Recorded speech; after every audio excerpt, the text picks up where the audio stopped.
Hallo, freunde und willkommen. My name is Nate, and I want to thank you so much for joining me in today's video. Now, before I get started, I'd like to say just a huge thank you for all the support I got on the last video. If you have not seen that yet, I will link it up above and down below in the comments. I received a massive amount of support, mostly positive, and by positive I mean you either sympathized with my situation here in the United States and what that video covered. There were those few comments that, completely said, it's liberal nonsense and all the same regurgitated argument about whatever. And it's kind of funny that those comments were actually automatically filtered in my comments section to the inappropriate column, which I found kind of funny. I did go through all those and I did accept those comments because I want everybody's comments to be shown below the videos. I'm not filtering anything based on my personal views, and so I feel it's important to hear both sides, which kind of leads me into today's video, which is I thought after that video I want to try and find something about why the United States is great. What makes the United States great? Why is it a great place to live? And I did find this video. However, it's 10 reasons America is the best nation in history. My heart's already going a little faster, I think, because I did a little background check on this particular channel, and he is an extreme conservatist. Which I am not. I don't fall into that camp whatsoever. So I have to believe these reasons on why America is great may not be reasons why I feel that it's great. But like I said, I want to hear both sides. I think it's very important for us to have conversations about the topic, not just if you don't like it then leave and don't let the door hit you in the bum. That was almost a word for word quote on one of the comments I got on the last video, and those people are ignorant. They don't want to hear both sides. They refuse to open their mind to both sides. They refuse to accept the fact that somebody else might have a better point than they do. It's just ignorance. To me, what that's telling me is if you don't think like me, if you don't believe in what I believe, and you don't vote the way I vote or believe in the God that I believe in, then you don't belong here. We don't want you here. And that is going against everything that the United States is supposedly built on. Diversity, being open and acceptant to everybody. So whatever. This one's going to be a tough one for me to watch, I think, because just on him being conservative. But let's see what he has to say. And obviously I will be commenting on each of his points, whether I agree or disagree. So let's just get started.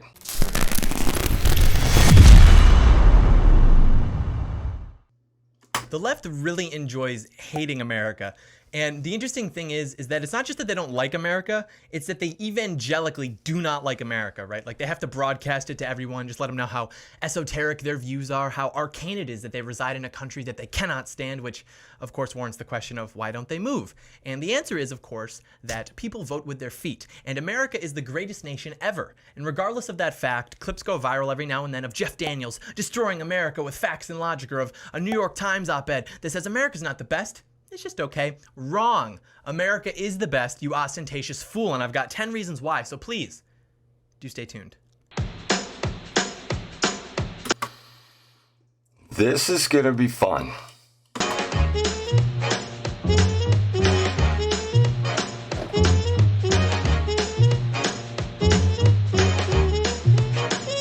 John Doyle in. Heck off, commie. Hello there, ladies and gentlemen, welcome to Heck Off Commie. I first want to say that this is not intended to belittle anybody. A lot of the shots I'm taking at other countries, specifically in Europe, they're tongue-in-cheek, just for craps and laughs. You know, the truth is, I really like a lot of other countries. I've been to several other countries, but America's still the best, which is why I still live here. So these 10 reasons are in no particular order of importance. Let me know in the comments, though, why you know that America is the greatest nation in the history of the world. Other than that, we'll just dive right in. So number one, America is the best because we have freedom. We have freedom in this country.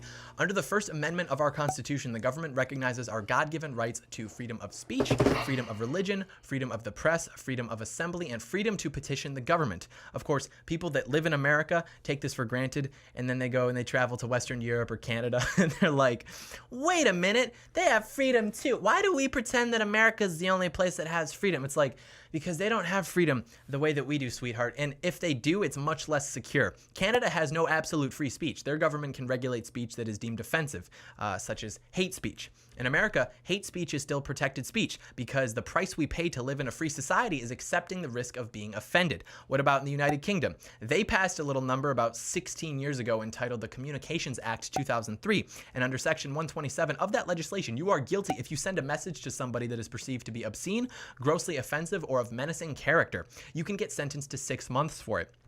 You're also guilty if you send someone a message with the intention of annoying them. That means if you set a reminder on your phone for 3:35 p.m. every day so that you can send someone the same picture of based MP5 emoji guy for no other reason than just to mess with them, you can go to jail. That's absurd. And then the question is, okay, well, who gets to decide what's offensive versus what's grossly offensive, or what's annoying versus what's persistent? Fellas, in America, if you double text a girl, she's going to think you're desperate. It's a no-go. But in the UK, you might be prosecuted for it. And it's all arbitrary. They arrest thousands of people a year for making these types of comments online. That's not freedom. That is Orwellian. And sure, America's not perfect. We're a lot less free than we used to be. But we also own a ton of guns that can fix that problem if and when we decide. And that's something that the left simply cannot understand. The fact that I can walk into a coffee shop and buy a latte with an AR-15 slung across my chest is epic. It's two schools of thought. Like, the left is like, I can't believe that you can do that in this country. And the right's like, I can't believe you can do that in this country. It's epic. And we take it for granted. And I'm focusing more on personal freedom here, but we'll run it back to talk about economic freedom in a bit. But freedom is defined as the power or right to act, speak, or think as one wants without hindrance or restraint. And you should note that the definition describes either the power or the right to, because those are two different things. I have the power to murder somebody, but I don't have the right to. The difference is extremely important because in other countries, you may have the power to speak. You may have the power to exercise freedom of religion. You may have the power to petition the government, but that power is not absolute, and it can be taken away from you by your government, unlike a right. In America, you have a right to these freedoms, and if your government tries to infringe upon those rights, you've got your kill switch, right? You've got your emergency power off, which is the Second Amendment. And understand that if we didn't have that right cemented in our Constitution, we would just be perpetually just crossing our fingers that nothing bad happens. Never mind that historically speaking, something bad always happens. We would just have to be ignorantly optimistic, and no one wants that. In fact, we are only one of the 3 countries that recognizes the right to bear arms in their Constitution, and it must stay that way. Not like, oh, it should. The other 2 countries are Guatemala and Mexico.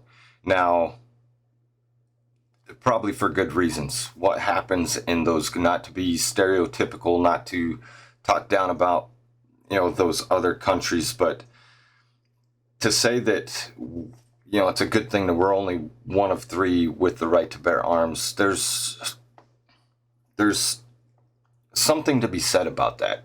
Now, the right to bear arms, yes, it's epic. You can walk into a McDonald's or a coffee shop with an AR-15. It's also scary because these people aren't trained with these weapons. They aren't properly licensed or trained because there's no requirement for it. So any Joe Schmo can go out and buy an AR-15 from their neighbor, no background check needed, lock and load, walk into a coffee shop. Who's to say somebody's not going to piss them off? And they just instinctively just pull the trigger. Now, yes, you are free to do that, but it's almost like that the right to bear arms is an argument for these people, and they have to carry everywhere they go because they're afraid for their life. What kind of freedom is that in a country where you can't walk outside without being afraid you're going to get shot? That's Mexico and that's Guatemala.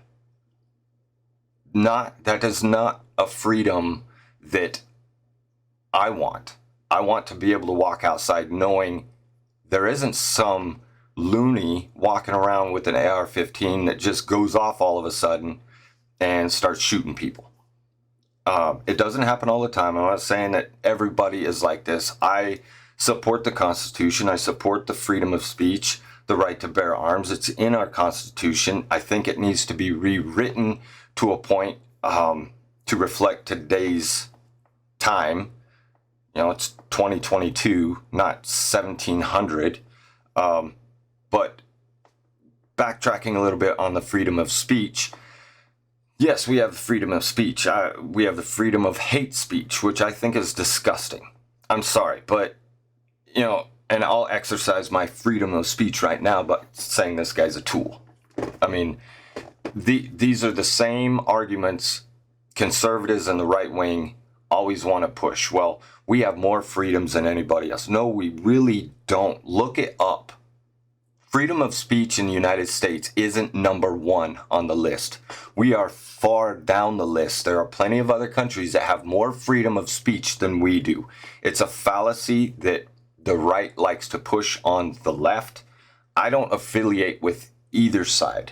I like to gather information from everybody for my own opinion, based on my personal morals, and it's not the right way. I don't have the perfect answers for everything. I am mistaken in a lot of things. I'm man enough to admit it. But to say that we have more freedom than anybody else is just flat out false. I mean, it's factually false. Ought to. It'd be cool if... No. It must stay that way. America is the #1 country in the world for free expression and also gun ownership. I do not believe that that is a coincidence. There are only about 20 countries in which you have free...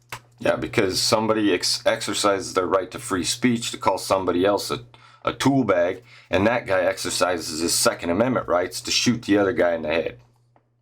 That's freedom. free speech, but it's not really, good old American-made free speech. Brazil has free speech except for hate speech, racism, etc. Mexico has free speech if you ignore the fact that they're notorious for censorship. They have free speech in the Philippines, except you can't say anything that goes against what the law defines as good customs, public order, morality, etc., which, by the way, means you can't publish books that are against their morals. So rip in the chat for 50 Shades of Grey, porn is illegal. And I want to keep going through the list with examples of why it isn't actually free speech in all these other countries, but it's all the same. Look into it for yourself. And you might say, wow, this guy's really triggered because other countries won't protect him from saying hateful things. Sort of.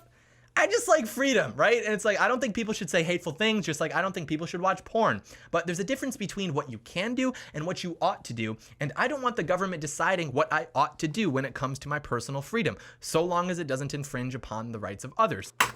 So long as it doesn't infringe on the rights of others. It's kind of ironic because somebody walking around with a gun or I have the right to feel safe. I have the right to go about my daily routine without the fear of walking into a mass shooting at a shopping mall. That's my right. So it's a fine line where it infringes on others' rights. And I do have to agree that I believe that we should have individual freedoms and the government shouldn't put restrictions on some things. However, freedom of speech is actually protected by NATO. Now, not every country follows that. Obviously, North Korea is bottom of the list. They will censor everything you speak out against the government. You're dead, or in prison for life, or whatever. Just because it's protected in NATO doesn't mean every country is going to follow it. But to say that the United States has freedom of speech and that's a rare thing, it's not. And for the countries that have free expression without gun ownership, good luck. And there are rankings of countries by freedom that I've looked into, and they'll publish reports like, oh, America ranks 28th in the world for personal freedom. And then you're like, oh no, initiate the boogaloo. But then you look at the methodology and they're like, well, let's see. America has a pretty high murder rate, so we're going to go ahead and knock down their score. Oh, what's that? Sometimes people in America discriminate against others. Yeah, minus some points. Oh, wait, they also have a media that's heavily influenced by politics. Minus 10 from Gryffindor. So the data is corrupted. So take it with a grain of salt. But yeah, shout out James Madison. You know, hashtag Madison 1808. Let's get it trending. And I'm proud to be an American, where at least I know I'm free. Number 2, America is the best because of our scenery. How often do you hear this? People be like, oh, you just have to go to Niagara Falls in Canada or the Amalfi Coast in Italy. Oh, you just must see Bora Bora. You have to see the Great Barrier Reef. Do I? These countries have like 1 or 2 little gems, these little like pearls of beauty. Yeah, okay. I'll get a postcard, I'll get a shot glass, whatever. How about this? Try the Grand Canyon. Blue Ridge Mountains, Maroon Bells, the Garden of the Gods, literally anywhere in Hawaii, Arches National Park. I'll tell you, my mom gets giddy for national parks. You couldn't even comprehend the American beauty that I have seen. I've got the little stamp book every time I go to a national park. I'm like, wow, epic, LOL, get owned Europe, and then I just stamp the book. The Joshua Tree, the Badlands, Thor's Well, Glacier National Park, Death Valley Rally. Remember that SNES game? That went in, but you know, it's not even a competition. We just have more beauty. We're just better. Well, it's because you have larger geography and it's more diverse. No, yeah, I agree. That doesn't make us less better. Don't get mad at us because Eiffel Tower souvenirs make up like 18% of your gross domestic product. I'm kidding. Everyone's got beauty, right? We just have more of it. Same thing with our cities. It's like, oh, you have to see Tokyo. You have to go to Singapore and London or Venice. It's, You know, I see you're that. I raise you in New York, a Los Angeles, a San Francisco, Miami, Chicago, DC, Vegas, Seattle. Again, same thing. You guys have some really cool places. We just have a lot more really cool places, and we take it for granted. Largely, I think, because no one knows about it, but now you do. So plan a road trip or something. I don't know. Come to Michigan. Downtown Detroit's making a comeback. Don't call it a comeback. We've been here for years. We rocking our peers, putting suckers in fear. That's no fear. That's not a threat. Homicides are at like a 50-year low. So, you know, it's fine. It's not that dangerous. Just come on by. And I'm proud to Yes, there's a lot of extremely beautiful scenery national parks in the United States, but like you said, we're huge. This country is massive. So yes, we're going to have more of that here. Whether or not it's better than the Swiss Alps, the French Alps, the Spanish coast, beauty is in the eye of the beholder, right? I think we have a lot of extremely beautiful places here. I've been to many of them. Grand Canyon, the Rocky Mountains. I grew up in the Rocky Mountains. Absolutely breathtaking landscape here. It's not better. It's different. But that's just, I think, part of his spiel here is to try and make it sound like, well, the U.S. scenery is better than European landscape. And cities, yes, we have a lot of great cities, large, massive cities, and so does everybody else. I get where he's going with that, but, you know, I think that's just kind of hogwash, that it's better. be an American, where at least I know I'm free. Number 3, America is the best because of our entertainment. The United States media and entertainment market is the largest in the world at about $717 billion, expected to grow to about $825 billion by 2023. It occupies 1/3 of the total global market, and that includes movies, music, television programs, books, video games, all that fun stuff. There is no movie that competes with The Godfather or Pulp Fiction or Superbad. It just does not exist. There is no album that competes with Thriller or Hotel California or Enema of the State. And obviously there are exceptions, just like, you know, there were with The Cities and the Sights. And there are a lot of excellent French movies, like The Untouchables, for example, that Kevin Hart and Bryan Cranston inadequately and unnecessarily remade. English rock bands were groundbreaking. I'm just observing the fact that if you took all of American entertainment that everybody around the world loves and consumes like you wouldn't believe, like no matter where in the world you go, you will see people consuming American entertainment, be it movies, music, TV, whatever. And then you put it up against any other country. It's just like, it's not even fair. It's not even close. Not even in the same league. To put them up against each other would be like putting the U.S. women's national soccer team against a team of boys under 15 years old. It just would not be fair to the women, that is. Like, I'm not even kidding. That actually happened. And they lost like 5-2. But yeah, let's demand equal pay in soccer. Yeah, okay. Equal pay for equal skill, maybe. I'm sorry, this is wrong. We love our women's soccer team because they're American, and that's the whole point of the video. Just, you know, us Americans, we're just backing into a circle and just yelling at everybody else that we're the best, and then, you know, USA chanting. And I'm proud to be. This guy's so full of it. But But yes, entertainment. We do have great entertainment. We produce a lot of great movies, great music, great bands, and Hollywood. You can get on a whole nother story about Hollywood and that cult, if you will. But entertainment, yes, there's a lot of great entertainment that comes out of the United States. Now, the women's soccer team, I remember that story. I don't remember the whole story behind that. But the U.S. women's national team they're pretty good.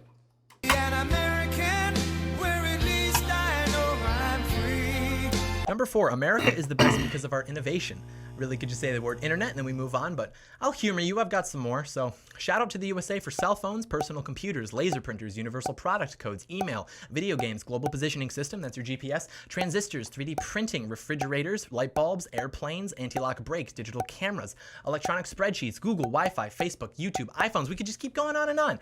But the point is that of the most important inventions that shaped the world, all the way from the wheel and the axle to the internet, America is overrepresented as a nation, and that is because we have an environment that allows for innovation, which is why people come here to do great things. That is true. If we include in that list all the people that are from other countries originally, but then they come to America to achieve their vision, it grows substantially. And that's just the fun stuff, right? Like, that's just the gadgets and the gizmos. Let's talk about medical innovation, which we lead the world in. Because, it's funny for these people, they point the fingers, they're like, you guys don't pay for your citizens' health care. It's like, yeah, that's probably a lot easier for you guys to do since we're paying for your defense and also coming up with most of the medical advancements at the same time. In 4 general categories of measuring medical innovation, America leads the world in 3, and in some cases more so than all other countries combined. And those categories are basic science, diagnostics, and therapeutics. And then in the last category, which is business models, we just don't have the data to determine whether or not we've been more or less innovative than other nations, so it's just up in the air. You look at our Nobel Prize winners compared to the European Union, Switzerland, Canada, and Japan combined. You look at our representation in top medical advancements compared to the European Union, the Switzerland. We've got 9 out of the top 10 and then 20 out of the top 27. You look at our representation in pharmaceutical advancements compared to the European Union and Switzerland. I mean, it's us. And, it could be a lot better, not only the innovation, but the whole system in this country. If we just took a day or two and just deregulated health insurance, removed price controls, and quit pouring money into ineffective government programs. Like, it's that simple. Like, if everyone just stopped being dumb, we could just literally fix the problem in an afternoon. It's that simple. And I'm proud to be an All right. So I agree with that, except for I think we could still have a better healthcare system here and still be top innovators in medicine. Not entirely true that you have to be one or the other. Not knowing if that's where he was going with that. The system is broke and it needs to be fixed. And I think we could do both. I think we could have a much better healthcare system that goes across the board for every citizen here and still be very innovative in the medical field and other fields. American, where at least I know I'm free. Number 5, America is the best because of our history. And I got to preface this by saying, I know that our history is plagued with violence and injustice, brutality. I get that. So if I get excited here, that's not why. It's because when you're threatened or challenged, your sympathetic nervous system activates, your fight or flight kicks in, the adrenaline starts going. So that's why, when politicians talk about taking guns, you see people just instantly just start screaming like, come and take it, alphabet boys. And it's because that's perceived as a threat. Like, understand that. If you're someone that is for gun control, it's probably because you don't view the government disarming you as something that's bad, or you're not perceiving that to be a threat.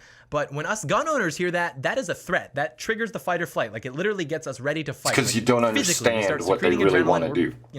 So that's why whenever I talk about U.S. history, people just get really uncomfortable because I start yelling, because it goes from an analysis to an accusation, very quickly. So people will be like, well, John, you say that people should respect the police. So don't you think that the Bostonians brought the Boston Massacre on themselves since the British were only acting in self-defense? And I'm just like, what are you a loyalist or something? That's the original McCarthyism. Talk about a Red Scare. It's the Red Coat Scare. But anyways.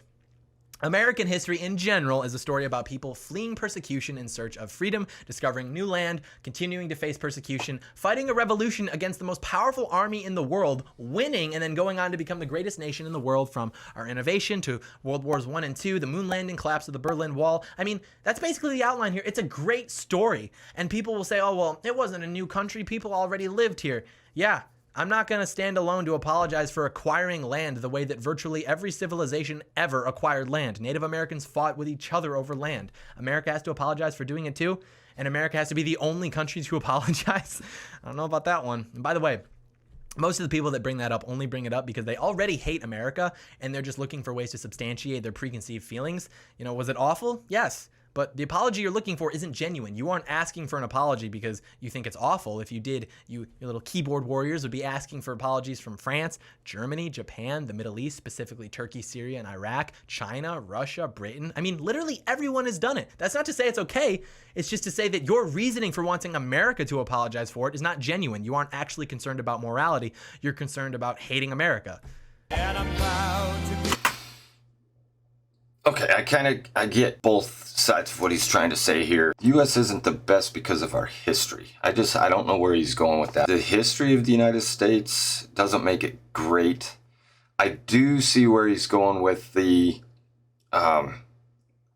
yes, ancestors came over here, massacred everybody, took land, had slaves, blah, blah, blah. People want to, apologize for that, or have people apologize for that, yet they ignore the fact that other countries have done the same thing. I see where he's going with that. But to say the history of the United States is what makes it the greatest country in the world, why? Because we were successful at annihilating people who were here first and stealing all of their land. Yes, that happened in throughout history with other countries. But I feel like that was long before the United States was ever founded as a country. That was back when that was everyday life. Not to say that that's right, but land conquering, how do I say this? You know, where the Germanic tribes migrated and England wanted to take over, and they were fighting everybody to take over land. That's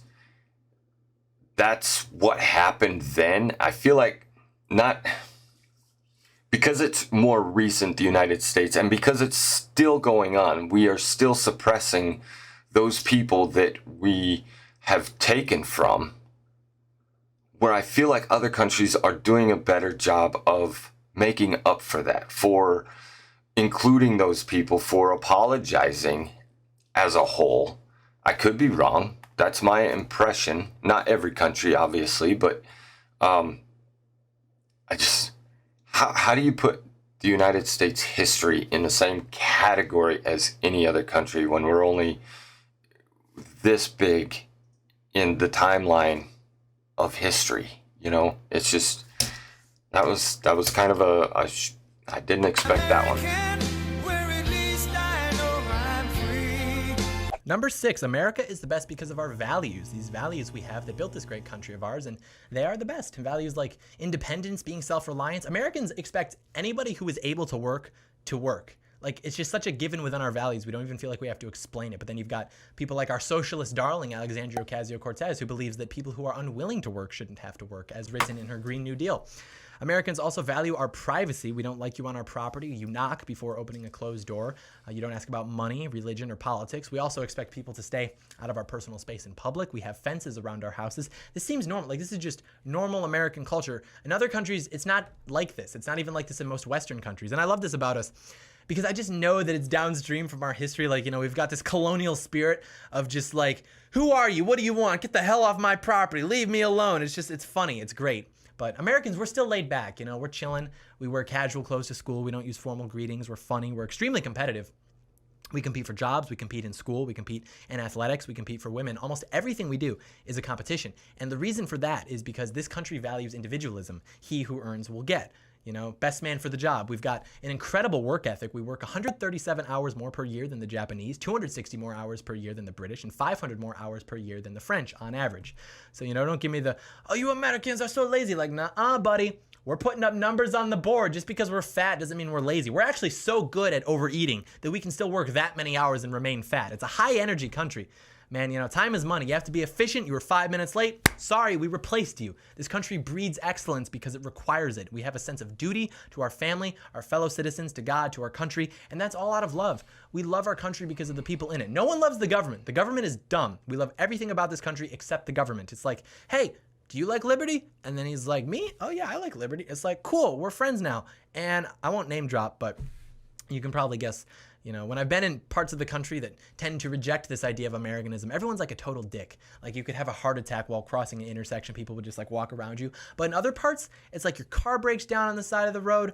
Someone pulls up in a truck and they're like, well, let's take a look. And then pretty soon they grab their toolbox. They just fix your car and then they offer you tea. After helping you, it's like, sir, I don't understand. You're giving me tea because I allowed you to help me? It's just incredible. The American spirit.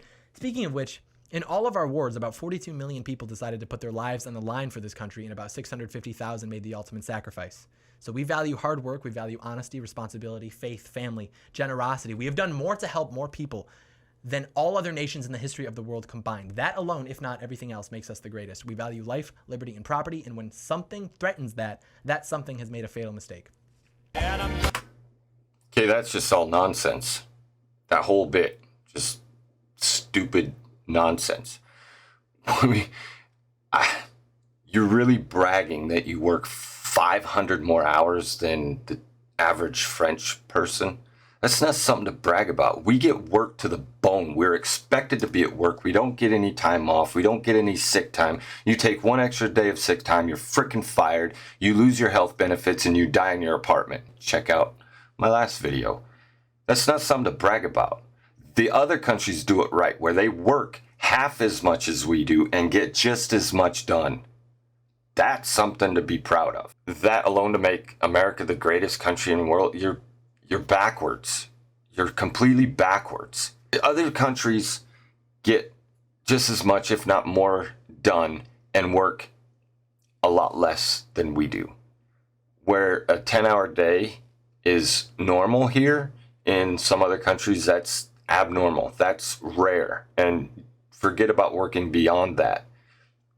Where here we get maybe 10 days a year off paid if you have a good job, and others are 6 weeks paid, and if you don't take it, they say you're not coming back to the office until you take your vacation.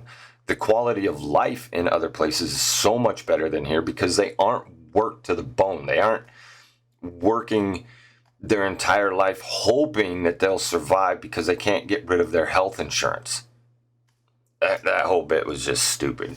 Proud to be an American, where at least I know I'm free. Number 7, America is the best because of our food. And this is probably the most controversial, but deep down, we all know it's true.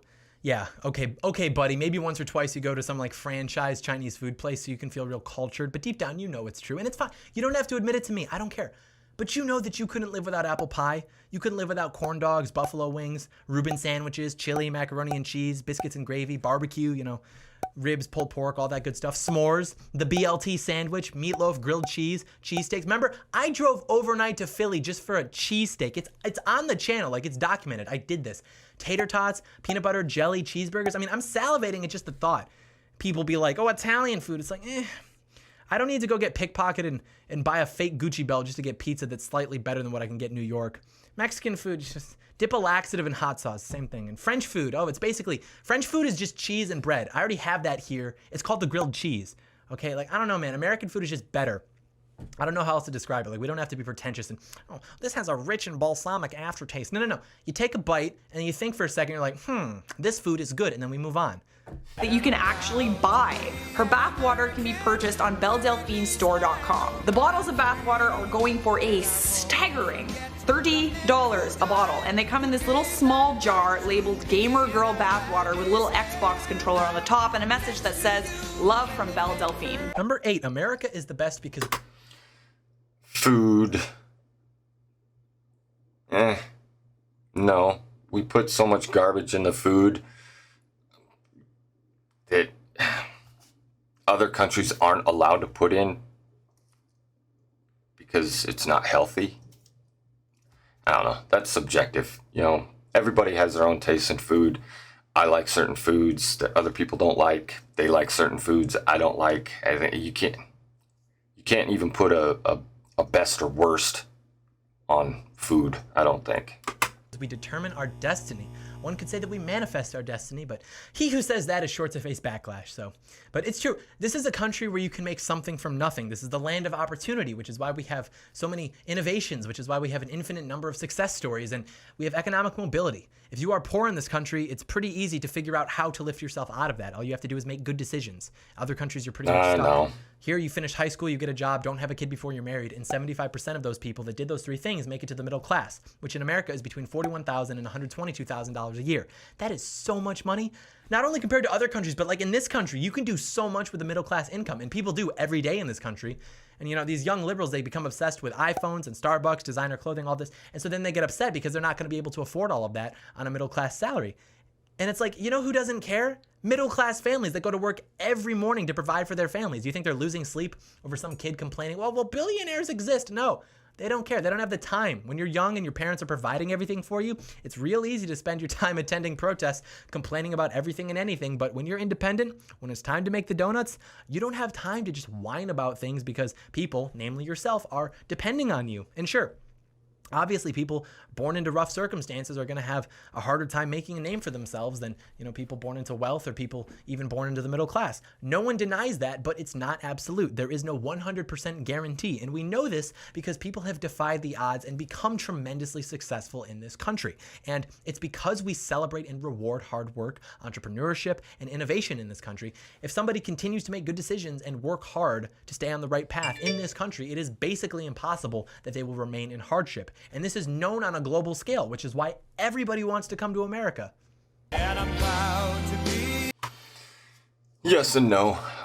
Yes, good decisions are needed. However, sometimes it's out of your control, and it's very hard to get back on your feet. When single parents are required to work 2 jobs just to pay the rent and electricity bill, there's a problem.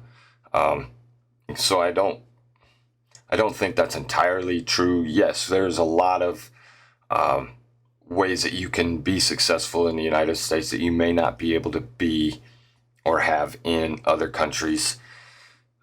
But it's not as easy as he's making it sound. It's not just work hard and you'll succeed. If it was that easy, everybody would be successful.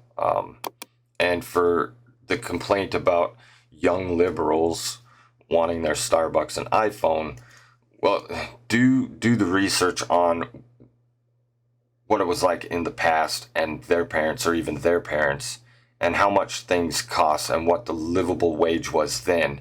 We haven't gone up much in the minimum wage bracket, but everything else has exponentially increased. So it is harder, even working full-time, to be able to pay for necessities. So yes and no. I mean, you can make a lot of the right choices and be very successful in the United States. An American, where at least I know I'm free. Number 9, America is the best because of our standard of living.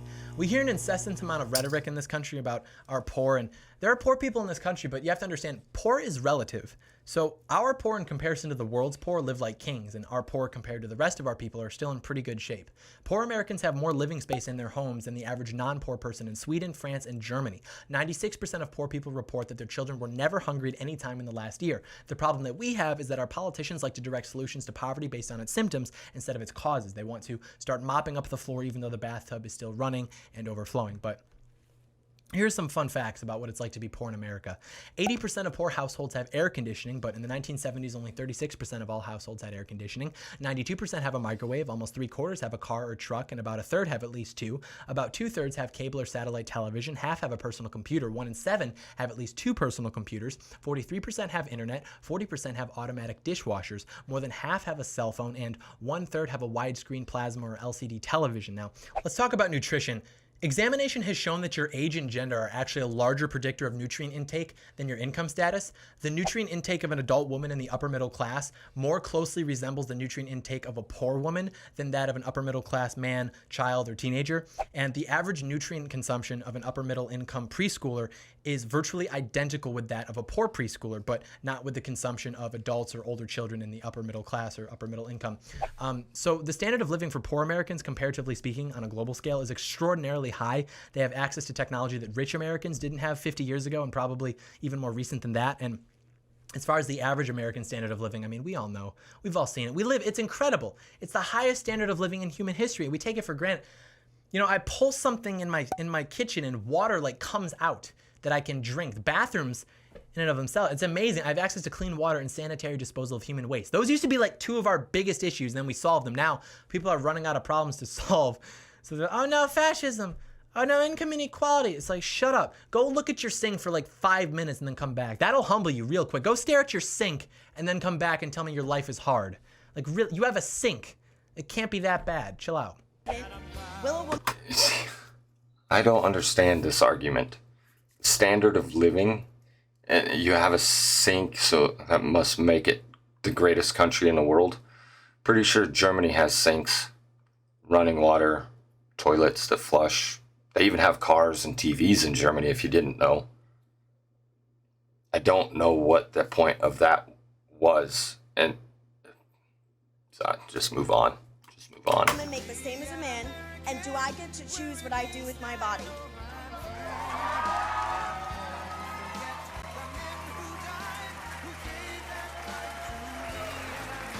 You're going to make the same if you do as good a job. Number 10, America is the best because we are equal. This doesn't mean that we are truly equal. Some people are smarter, some people are faster, some people are stronger. No 2 people are equal. It's impossible. True. You're not even equal to yourself from like 2 weeks ago. Think of everything you've learned in the last 2 weeks. You would run laps around you from 2 weeks ago. Like I was a dumbass, but you now, big brain. But in America, we are equal under the law. All men are created equal, cemented in the 14th Amendment with equal protection. That's funny. The problem is that this isn't enough to achieve equality in the way that the left wants it. The law is there to make sure that I don't screw you over. And so equality under the law just means that we are both equally protected from being screwed over by one another or by other parties. That means that we both have an equal opportunity at achieving our dreams unimpeded by obstacles that others may impose upon us. That doesn't mean that we will have the same result. And the reason that we won't have the same result is because we are likely not equal. In fact, we are very likely unequal. And in a society that allows for free markets and competition, because people are not equal in ability, you are inexorably going to have inequality of outcome. The left hates this. You see this with feminism. Many feminist thinkers have gone on record saying that legal equality isn't going to be enough to achieve total equality between men and women. And they're right. Legal equality leaves both men and women to make their own decisions, and then women choose to work less and at lower paying jobs. And then, oh no, no, no! Now you have an earnings gap, so then you claim equal pay as an issue. You can't have both equal opportunity and equal outcome. The only way that you could believe that is that if you believe human beings are all equal in ability, talent, aptitude, intelligence, whichever metric you'd like. And the beautiful thing about this country is that we allow brilliant people to achieve their potential. And then as a result, we all get to reap the benefits of their brilliance. Now we have access to technology and comfort that people 100 years ago couldn't even have comprehended. It's like, yeah, great grandpa, it's a phone, but it's in your pocket. It sends signals to space and back in like a second so we can play 8-ball pool. Oh, no, we don't use it to solve problems. We mainly just stalk people we don't like on social media and send pictures of ourselves with like dog ears and stuff. By the end of this evening, I'm going to be playing for everything that's ever happened. Why not? Why not? Yeah, why not? But regardless of that, the way to continue our prosperity and innovation and spirit is to drastically reduce the size of the government. Government, by definition and design, is there to get in the way. Like, that's literally its purpose. And sure, sometimes the government should be in the way, but when people in the government decide to get in the way, not because it benefits us, but because it benefits them, That's a problem, and it results in a less efficient, less comfortable, less prosperous people. And believe me, this country was not built for the government. The government was built for the country, and the citizens of this country need to seriously consider the degree to which they want the government to interfere in their everyday lives, I guess I would say. And, then we move forward from there. We need to snap out of this apathy.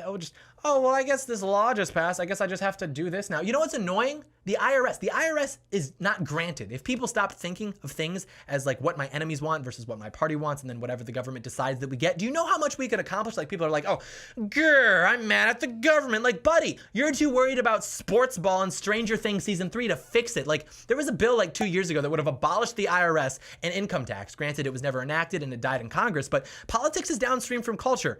My friends, if we got enough people pissed about enough stuff, things would change. The biggest obstacle that we have isn't the government. It's our apathy towards the expansion of government. It's our shoulder shrugs like, I guess I just have to pay that tax now. Oh, I guess I can't do that thing anymore. Oh, well, no, that's incorrect. We can do something. We know that. That's not the issue. That's the apathy right there. The question isn't whether or not we can do something. The question is whether or not we will do something. And if we don't, America, American prosperity and greatness will just steadily slow down until no one even cares or remembers anymore about the American spirit. So that's what we're working with. Okay, so a little bit on that last point there. I do agree that, the government is in the way of a lot of things, but equality is kind of a joke. He wants to believe that, and I agree that not everybody's created equal. I have abilities that other people don't have. They have abilities that I don't have. But it's not women choosing to take a lower paying job and then complaining about not getting paid enough. It's those qualified people based on race or sex that aren't equal to their counterpart. That's equality, and that is what we don't have here. Not everybody has the same opportunities that everybody else has. Now, some of that is based on how they were born, the area, economic situations, whatever. But there is no equality when the government's trying to suppress women's rights. That's not being equal. That's not the women choosing to not be equal and then complaining about not being equal. When there's such a drastic change in pay, in benefits, in opportunities based on sex or race or gender identity, that's not being equal.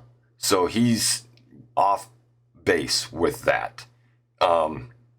Not everybody is created equal as terms of ability or whatever. But if I'm have a degree and I'm working at a job and I have this X amount of experience and I'm making X amount of dollars, and a female with the same background, same degree, same experience, doing the same job isn't making as much as I am, that's unequal. That's inequality. That's not right.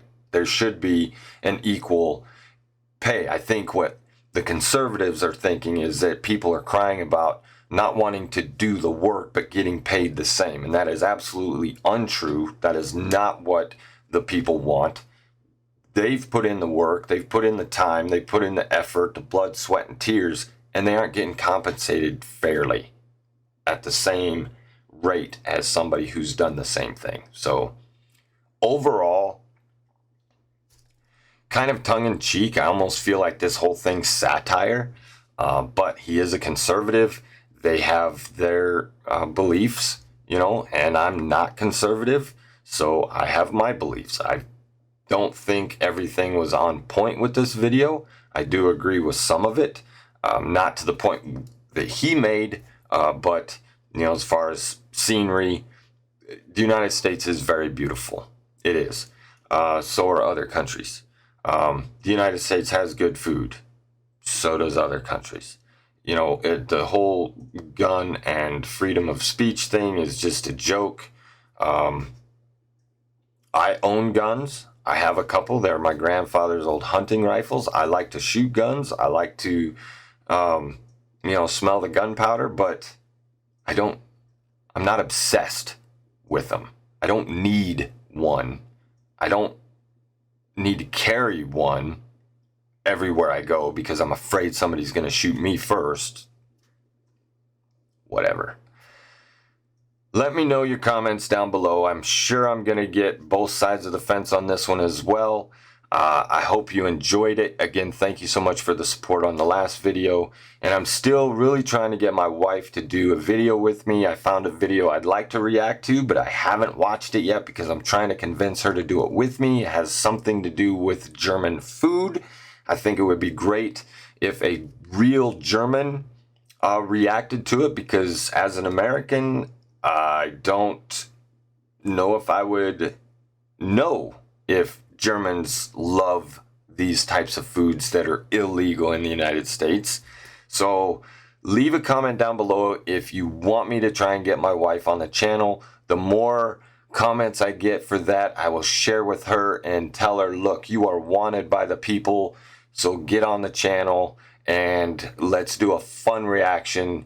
This one wasn't quite as bad. I just kind of took this with a grain of salt, knowing kind of getting into it what it was about. So hopefully next time it'll be a more uplifting and cheerful and fun video. Thank you so much for watching, and until next time, I'll catch you later. Bye.